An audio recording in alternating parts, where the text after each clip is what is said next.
Real talk po tayo mga los.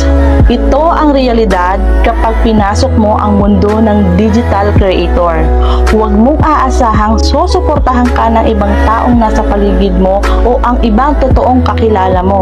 Hindi yan sila magre-react sa mga post mo at malalaman mo pa na pinagtatawanan ka pa sa mga pinagagawa mo at pagpapakapuyat mo, makuha mo lang ang criteria na kailangan dito. Ang unang susuporta sa iyo ay ang mga taong hindi mo kilala o hindi ka kilala. Sila yung tutulong sa iyo para maabot mo ang hinahangad mo. Sila yung mga kapwa natin, content creator. Yung mga kakilala mo, saka lang sila maniniwala kapag kumikita ka na dito. Yung dating dinededma ka at initsipwera ka, kapag nakita ka nilang kumikita na dito sa pagpapakahirap mo, bigla na lang yan magme-message sa iyo at kukumustahin ka na dati naman